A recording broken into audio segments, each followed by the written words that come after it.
మన దగ్గర ప్లాట్ కొన్న వాళ్ళందరూ మన కాటేజెస్ లో సకుటుంబంగా బస్ చేయవచ్చు. తెలుసు కదా, మన దగ్గర మద్యపానం ధూమపానం నిషేధం. డబుల్ బెనిఫిట్ ఆఫర్ తో సిర్లసీమ 2 చేసి ఆ పిల్లల పెళ్లిళ్లు చేసి ఆ పిల్లల్ని ఒక దరికి చేర్చినటువంటి వ్యక్తి. నాకెందుకు గుర్తు అంటే కేక్ కట్ చేస్తుండే ప్రతి బర్త్డేకు సిద్దిపేట ఆనంద నిలయానికి పోయి కేక్ కట్ చేసి వస్తుండే. అరే ఏందబ్బా ఈ ప్రతి బర్త్డేకి పోతుండని రోజు అడిగితే గిట్లా జరిగింది. 2014లో నాకు సంగారెడ్డిలో వచ్చి పిల్లలు దరఖాస్తు ఇచ్చిండ్రు. ఆ పిల్లల్ని నేను దత్తత తీసుకున్నా, అనాథ పిల్లలు. ఆ పిల్లల్ని నేను చదివిస్తున్నా అని చెప్పిండ్రు. అందులో ఒక అమ్మాయి పీజీ చేసి ఇవాళ మంచి ఉద్యోగం పొందింది. ఆ అమ్మాయి పెళ్లి కూడా తనే దగ్గరుండి కన్న తల్లిదండ్రుల్లాగా పెళ్లి చేసినాడు. ఆ రెండవ అమ్మాయి కూడా ఇప్పుడు పీజీ చదువుతా ఉంది. ఇప్పటికీ ఆ అమ్మాయిని కూడా చదివిస్తా ఉన్నాడు. అంటే ఒక మనసున్న మనిషి. అట్లా చెప్పాలంటే చాలా ఉదాహరణలు ఉన్నాయి. ఒకసారి చేరియాల్లో కూడా మా దగ్గర ఒక ఆయన ఇల్లు కట్టుకుంటే ఆ ఇల్లు కడతా ఉంటే ఇంటికి నీళ్లు పడుతుంటే ఆ ఇంటి మీదకి వెళ్ళి పడి నడుమిరిగిపోయింది. నడుమిరిగిపోతే అది పత్రికలో వచ్చింది. ఓ రోజు నేను పేపర్లు చదివిన, అప్పుడెప్పుడు 2016 అనుకుంటా. నడుమిరిగిపోతే ఆసుపత్రిలో జాయిన్ అయిపోతే చివరికి ఆ కట్టుకుంటున్న ఇల్లు అమ్ముడుకున్నాడు, భూమి అమ్ముకున్నాడు. మొత్తం పోయి ఆయన వైద్యం చేయించుకొని వస్తే జీవోత్సవం లాగా బెడ్ రిడన్ పేషెంట్ అయిపోయింది. మనిషి బతికింది కానీ మంచం మీదకి వెళ్ళేవాడు. 2 ఆడపిల్లలు వాళ్ళు వచ్చి ప్రజావాణిలో దరఖాస్తు ఇస్తే ఆ పిల్లల్ని అడాప్షన్ తీసుకొని కొత్త ఇల్లు కట్టించి ఆ పిల్లల్ని చదివించిన సంఘటన సిద్దిపేట జిల్లా చేరియాల్లో జరిగింది. అంటే ఇట్లా ఎన్నో ఉదాహరణలు ఉన్నాయి. నేను ఎక్కువ టైం తీసుకోను కానీ ఒక మంచి మనిషి, హృదయం ఉన్న మనిషి, ప్రజలకు సేవ చేయాలని నిస్వార్థంగా వచ్చి ఇవాళ 100 కోట్ల రూపాయలతో ఒక నిధి ఏర్పాటు చేసి మన కార్యకర్తల పిల్లల్ని ఈ మెదక్ పార్లమెంట్ నియోజకవర్గంలో డాక్టర్లుగా, ఇంజనీర్లుగా, IIITలో సీట్లు వచ్చి ఫీజులు కట్టలేక బాధపడుతున్న ఆ పేద పిల్లల్ని చదివిస్తానని చెప్పి ఇవాళ గొప్ప మనసున్న మనిషి కనుక అటువంటి మనిషిని మనం కూడా గెలిపించుకోవాల్సిన అవసరం ఉంది. ఇవాళ మనం బీఆర్ఎస్ పార్టీ 6 ఎమ్మెల్యేలు మనమే గెలిచినాం.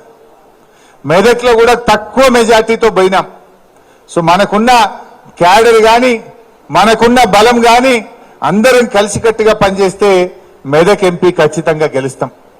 ఇవాళ ప్రజలకు కూడా కాంగ్రెస్ పార్టీ చేస్తున్న మోసాలు కొద్దిగా అర్థమవుతా ఉన్నాయి. వాళ్ళు ఆ రోజు 100 రోజుల్లో 6 గ్యారంటీలు అమలు చేస్తామని చెప్పి బాండ్ పేపర్లు పంచారు, ఇంటింటికి వచ్చి నోటరీ డాక్యుమెంట్లు పంచిండ్రు. మరి అమలైనయా? ఇవాళ 100 రోజుల్లో చేస్తామన్న కాంగ్రెస్ పార్టీ ఇవాళ 100 రోజులు దాటింది. కానీ ఈ రోజు కూడా వాళ్ళు ఇచ్చిన హామీలు అమలు కాలేదు. ఒకటి చూడండి, ఒక హామీ అది టీవీలో కనబడుతుంది, రుణమాఫీ దే బిడ్డ.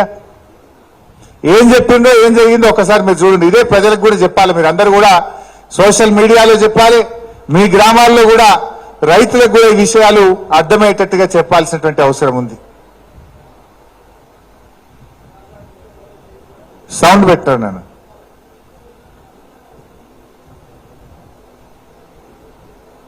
ఏమైందిరా బాబు?